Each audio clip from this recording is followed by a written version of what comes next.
What Jeremy Clarkson just said on live television has sent shockwaves through Westminster and left Keir Starmer's government scrambling for damage control. The beloved presenter, already a hero to farmers across Britain, didn't hold back when confronted about his opposition to Labour's controversial inheritance tax changes. In a moment that's now gone viral with millions of views, Clarkson delivered what many are calling the most devastating takedown of this government yet. The studio fell silent, politicians watching at home reportedly went pale, and by the time he finished speaking, social media had erupted with one question. Did Jeremy Clarkson just end Keir Starmer's career? This wasn't just another celebrity opinion, this was a masterclass in dismantling government policy, exposing hypocrisy and speaking truth to power. And what makes it even more extraordinary is that Clarkson wasn't supposed to be the one leading this fight. He's a car presenter, a farmer, a pub owner. But when the government came for Britain's farmers with what he calls a devastating tax grab, Clarkson stepped up in a way that professional politicians simply haven't. The timing couldn't be more perfect or more damaging for Labour. With farmers already protesting in the streets, with rural communities feeling betrayed, and with even some Labour MPs breaking ranks, Clarkson's intervention has transformed this from a policy debate into a cultural moment. This is the story of how one man's words exposed everything wrong with Starmer's government, why Rachel Reeves is now facing calls to resign, and how this moment might just be the beginning of the end for Labour's credibility. The interview started innocuously enough. Jeremy Clarkson sat across from the presenter, that familiar, slightly mischievous look on his face that anyone who's watched Top Gear or the Grand Tour knows well. The topic was supposed to be about his farm show, maybe some light banter about tractors and sheep. But then the presenter made what will go down as a catastrophic mistake. They asked Clarkson about the recent farmers' protest in London and whether his opposition to Labour's inheritance tax changes was really about protecting farmers or protecting his own wealth. You could see it in Clarkson's eyes. That question was the match that lit the fuse. What followed wasn't anger, it was something far more dangerous for the government. It was clarity, cold, calculated, devastating clarity.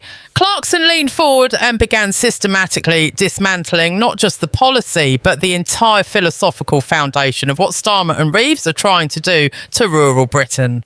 He started by addressing the elephant in the room directly. Yes, he owns a farm. Yes, he's wealthy. But here's what the government and their media cheerleaders don't want you to understand. The inheritance tax changes don't primarily affect millionaire celebrities like him. They affect normal farming families who've worked the same land for generations, families whose assets on paper look substantial because land is expensive, but whose actual income is often barely above minimum wage. These aren't wealthy tax dodgers. These are people who produce the food that feeds the nation, and they're about to be taxed out of existence. The presenter tried to interrupt with the government's talking points about how only the wealthiest farms would be affected, about how there are exemptions and allowances. Clarkson didn't let them finish.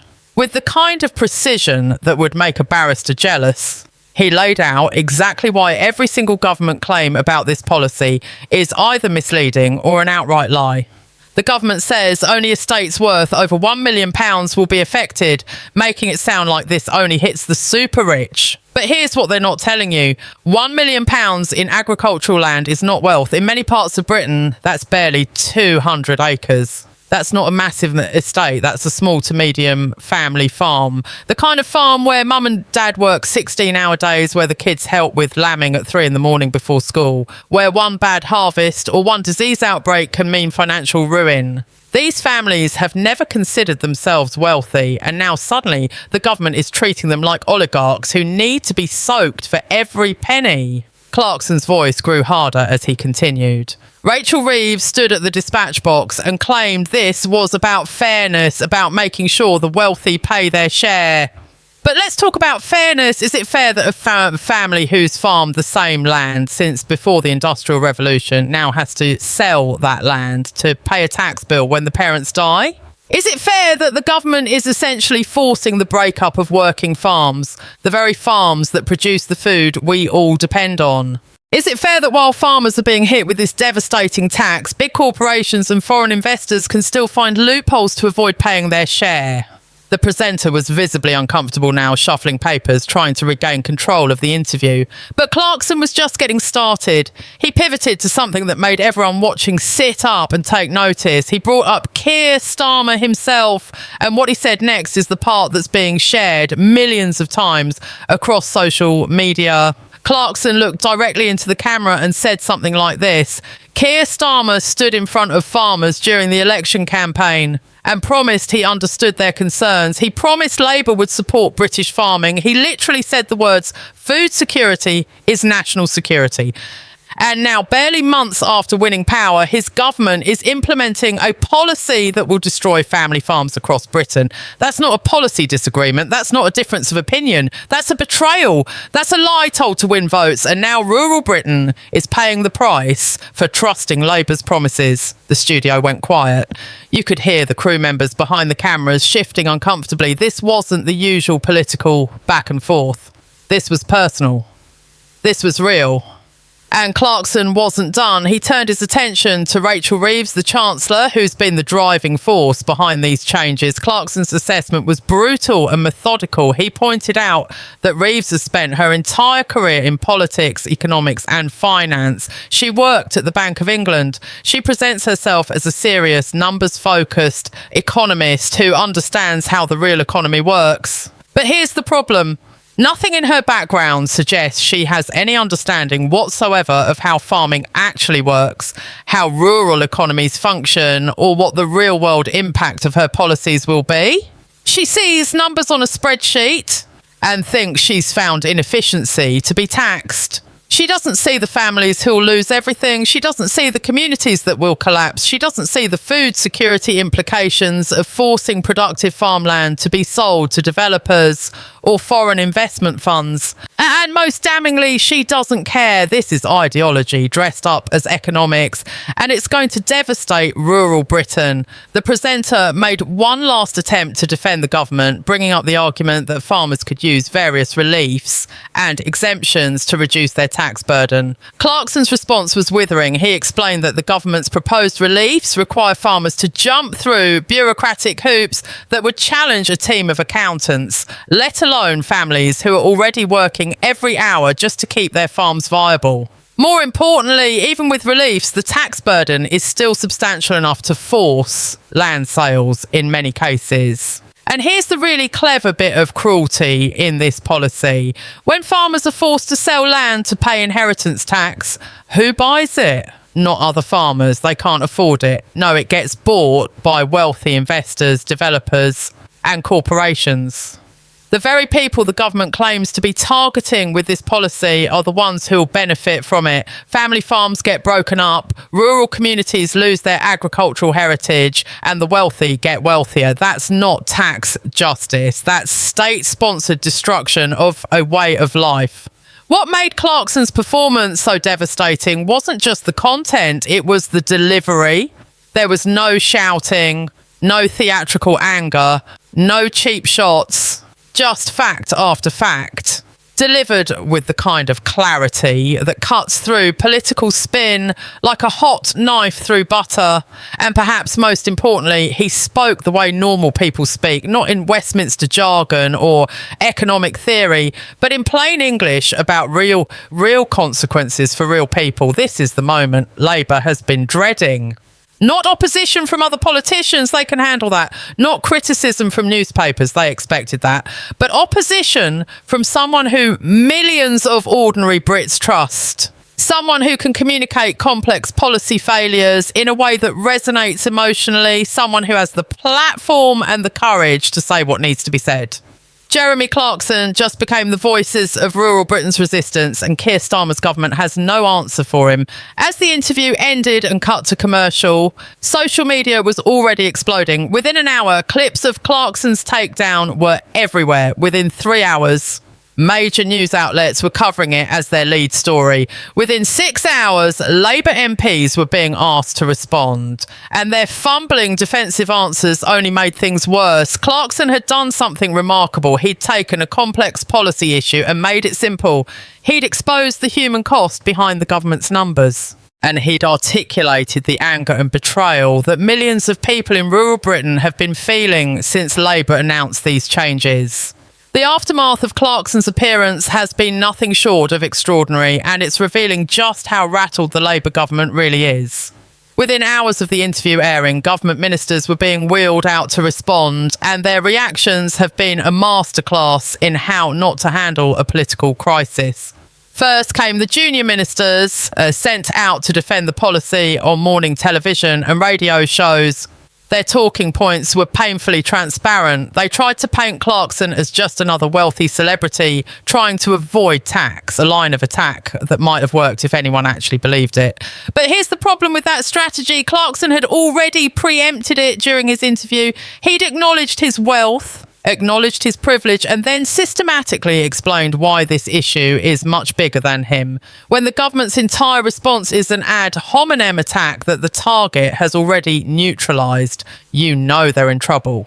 Then came the more senior figures. Rachel Reeves herself was asked about Clarkson's comments during a press conference about something entirely unrelated. Her response will go down as one of the most tone-deaf moments of her tenure as Chancellor. She dismissed his concerns as overblown, insisted the policy was carefully designed to only affect the wealthiest estates, and suggested that the farmers protesting in the streets had been misled by people with vested interests.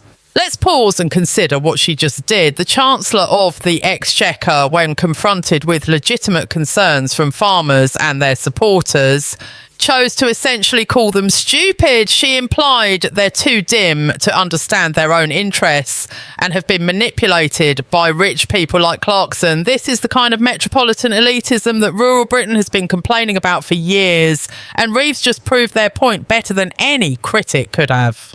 The condescension was palpable and the backlash was immediate. Social media lit up with farmers and rural residents sharing their own stories, their own fears about this policy, and their absolute fury at being patronised by a chancellor who's never done a day's manual labour in her life. Farming unions issued statements supporting Clarkson's assessment. Even some agricultural economists, hardly known for their political activism, started publishing analyses showing that the government's numbers don't add up and that the impact will be far more severe than Labour admits. What's particularly damaging for the government is that this controversy is intersecting with several other crises of their own making. So Starmer's approval ratings were already falling due to various policy missteps and broken promises. The government's economic messaging has been confused and contradictory, and now they're in a fight with one of the most popular figures in Britain, defending a policy that seems designed to hurt ordinary families while claiming to target the wealthy. It's political malpractice on an epic scale. Behind the scenes, sources say there's panic in Downing Street and the Treasury.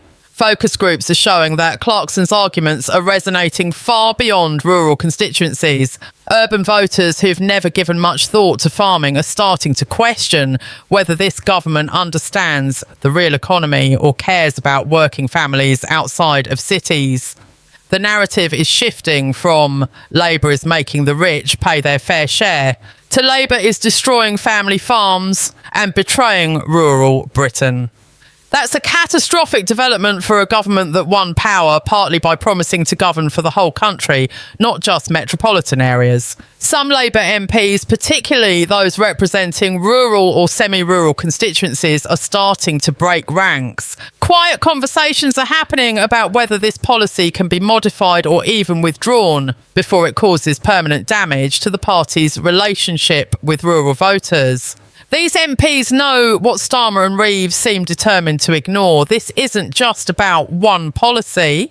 This is about whether Labour can be trusted, whether they understand the country they govern, and whether they care about communities outside their urban comfort zone. But here's where it gets even more interesting and more troubling for Labour. Clarkson's intervention has energised the broader opposition to this government in ways that professional politicians haven't managed. His interview has become a rallying point, a moment that crystallised public anger and gave people permission to express their frustration with Starmer's government. Conservative MPs are sharing the clips enthusiastically, not because they needed Clarkson to tell them the policy was bad, but because he's reaching audiences they can't reach and making arguments that resonate more powerfully than anything Westminster politicians could say. The opposition parties are now smelling blood in the water. They're demanding debates, forcing votes, and putting constant pressure on the government over this issue. What started as a farming tax policy has become a test of the government's competence and credibility, and Starmer's team is failing that test spectacularly. Their responses have been defensive, dismissive, and disconnected from reality. They're losing the argument, they're losing the public, and they're running out of time to turn this around before the damage becomes permanent. Meanwhile, Clarkson himself has continued the momentum in interviews and social media posts since that viral television appearance. He's kept the pressure on. He's shared stories from farmers who are genuinely frightened about their futures. He's highlighted the contradictions in government policy. He's pointed out that while Labour claims to care about food security and national resilience, they're implementing policies that will reduce Britain's agricultural capacity and make us more dependent on imported food. These aren't partisan political attacks, they're substantive policy critiques backed by real-world evidence. What makes this particularly powerful is Clarkson's authenticity. Everyone knows he's not a professional politician with an agenda. He's not trying to position himself for higher office or score points for his party. He's simply a guy who owns a farm, who's gotten to know farming communities and who's genuinely angry about what this government is doing to them. The authenticity cuts through in a way that normal political rhetoric can't match. People trust him because he's not reading from a script written by political advisors. He's speaking from the heart about something he genuinely cares about. The government has also made the tactical error of trying to make this about Clarkson personally rather than addressing the substance of his arguments. They've sent surrogates out to question his motives, to bring up past controversies, to suggest he's just a privileged celebrity playing at farming. Every single one of these attacks has backfired spectacularly. The public doesn't care about Clarkson's tax situation or his celebrity status. They care about whether he's right about the policy, and increasingly people are concluding that he is absolutely right. Adding to Labour's woes is the fact that this controversy is exposing deeper problems with their approach to governing.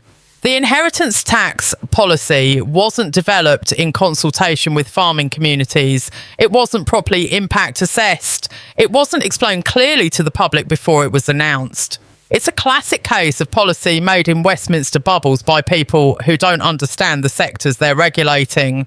And now that it's being challenged, the government's response is to dig in, attack critics, and insist they know better than the people actually affected. And this is exactly the kind of arrogance that voters hate in politicians. Rachel Reeves is facing particular scrutiny, and there are now whispers, still quiet but growing louder, that her position might not be as secure as it seemed a few weeks ago. A chancellor who picks fights she can't win, who alienates important constituencies and who becomes a political liability rather than an asset, doesn't tend to last long. Starmer has so far defended her publicly, but prime ministers have a way of reassessing their loyalty when their own political survival is at stake. If this controversy continues to grow, if the polls keep moving against Labour, if more MPs start getting nervous about their seats, Reeves could find herself becoming the sacrificial offering to appease public anger. The most damaging aspect of all this from Labour's perspective is that it's changing how people see Keir Starmer himself. He came to power promising to be different from the chaos of the previous government. He promised competence, honesty, and a government that would respect all parts of the country. Instead, within months, he's presiding over policy disasters, breaking promises to farmers and rural communities, and allowing his Chancellor to wage a culture war against people who feed the nation. Clarkson's intervention hasn't just damaged Labour on this one issue. It's damaged the entire brand that Starmer spent years building. The image of calm competence is being replaced by one of metropolitan elitism and broken promises. And once that perception takes hold, it's incredibly difficult to shake. To fully understand why Clarkson's intervention has been so devastating, we need to look at the broader context of Labour's relationship with rural Britain and why this inheritance tax policy represents something far more significant than a simple dispute over taxation. This isn't happening in a vacuum. It's the culmination of decades of rural communities feeling ignored, patronised and actively harmed by governments that don't understand or care about their way of life. Rural Britain has long felt like the forgotten part of the country. While politicians obsess over urban centres and their concerns, farming communities and small rural towns have watched their services decline, their economies struggle, and their voices go unheard. Successive governments have made promises during election campaigns, then ignored those promises once safely in power. Labour's decision to hit farmers with this inheritance tax feels like the final straw. The moment when rural communities collectively decided they'd had enough of being taken for granted. What makes it worse is that farming, it isn't just an economic sector. It's a way of life that's been passed down through families for generations. When you talk to farmers, they don't think of their land primarily as an asset or an investment. They think of it as their heritage, their identity, their responsibility to future generations. The land they farm was worked by their parents, their grandparents, their great-grandparents. It's not just about making money, though obviously farms need to be economically viable. It's about stewardship, about maintaining a connection to the land and the community, about preserving something precious and passing it on. Labour's inheritance tax policy takes this deeply emotional and cultural reality and reduces it to a cold economic calculation. It treats farms as if they're no different from stock portfolios or property investments. It completely fails to understand that when you force a family to sell their farm to pay a tax bill, you're not just making them a bit poorer. You're ending a way of life, breaking a chain that goes back centuries and destroying something that can never be recovered. This is what Clarkson understood instinctively and what he articulated so powerfully in his interview. This isn't just about money, it's about identity, community and national heritage. The government's response to farming concerns has revealed a troubling pattern of behaviour that goes beyond this single policy. When farmers first raised concerns about the inheritance tax changes, they were largely ignored. When they organised the protest in London, attracting tens of thousands of people, the government's initial reaction was dismissive. Ministers suggested the protesters were exaggerating, that the policy wasn't as bad as they claimed, that they should trust the government's analysis over their own lived experience. This is exactly the kind of condescending attitude that has poisoned the relationship between rural communities and political elites. Then came Clarkson's intervention, and suddenly the government couldn't ignore the issue anymore.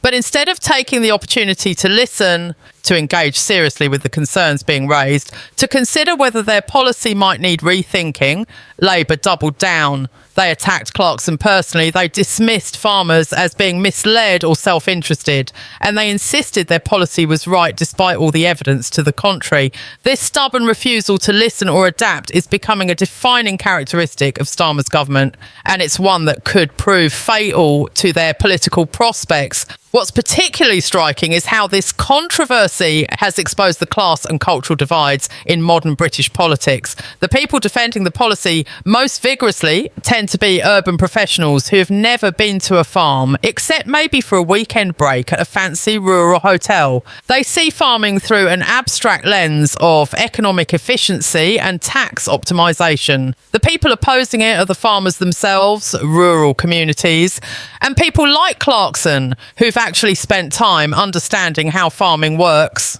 and why it matters. This isn't a left versus right issue. It's an insider versus outsider issue. It's metropolitan elites versus the rest of the country. And right now, the elites are losing the argument badly. Jeremy Clarkson has become the unlikely champion of this cause precisely because he bridges these worlds. He's wealthy and famous enough to command attention from the media and political class, but he's also spent enough time actually farming actually struggling with the realities of agricultural economics, actually getting to know farming communities, that he can speak authentically about their concerns. He's not some Westminster politician who visits a farm once for a photo opportunity, then goes back to his London townhouse. He lives this life, he understands the challenges, and he's using his platform to amplify voices that usually go unheard. The policy itself is revealing deeper problems with how Labour approaches economic policy. Rachel Reeves has positioned herself as a serious, fiscally responsible chancellor who will make tough decisions to fix the public finances. But the inheritance tax on farms is projected to raise relatively modest amounts of revenue, certainly not enough to justify the damage it's causing. This isn't serious economic policy, it's gesture politics designed to show that Labour is willing to tax the wealthy. The problem is that family farmers aren't wealthy in any meaningful sense, despite what the value of their land might suggest on paper. If Reeves has genuinely wanted to raise revenue from agricultural assets, there are far better ways to do it that wouldn't destroy family farms. She could target tax avoidance schemes used by genuine wealthy investors who buy land purely for tax purposes. She could close loopholes that allow foreign investment funds to avoid tax while accumulating British farmland. She could implement policies that ensure farming profits are taxed fairly without threatening farm viability. Instead, she's chosen the blunt instrument approach that hits family farms hardest while allowing sophisticated wealthy investors to find workarounds. This suggests either incompetence or indifference, neither of which is a good look for a chancellor. The food security implications of this policy are also being woefully underestimated by the government. Britain already imports about half its food, a proportion that's been rising for years as farming has become less economically viable and more land has been lost to development. Any policy that makes farming less viable or forces more land out of agricultural production makes us more dependent on imports, more vulnerable to global supply shocks, and less able to feed ourselves in a crisis. We saw during COVID and during the energy crisis triggered by Ukraine war how fragile global supply chains can be. Food security isn't some abstract concern, it's a matter of national resilience and security. Clarkson made this point powerfully in his interview, noting that Keir Starmer himself had said food security is national security, yet here his government is implementing a policy that will reduce British agricultural capacity. That's not just hypocritical, it's dangerous. If there's another global crisis, if supply chains are disrupted again, if geopolitical tensions affect food trade, Britain will be even less able to feed itself than we are now, and that vulnerability is being created by a government policy that didn't need to happen. Beyond the immediate policy debate, this controversy is also highlighting the complete breakdown in trust between rural communities and the Labour Party. There was a time when Labour could compete in rural areas, when they could speak to farming communities about rural services, agricultural support and economic development in a way that resonated. Those days are long gone. Labour is now seen by many in rural Britain as actively hostile to their interests and way of life. This inheritance tax policy is just the latest and most blatant example. The political consequences of this could be profound and long-lasting. If Labour loses rural Britain completely, if they're seen as a party that only cares about cities and only understands urban issues, they've effectively written off large parts of the country. That makes it much harder to build the kind of broad coalition needed to win and keep power. The Conservatives, despite their own problems, are being handed a gift. They can position themselves as the defenders of rural Britain, the party that understands farming, the party that will reverse Labour's damaging policies. Whether they deserve that positioning is debatable, but politically it's gold.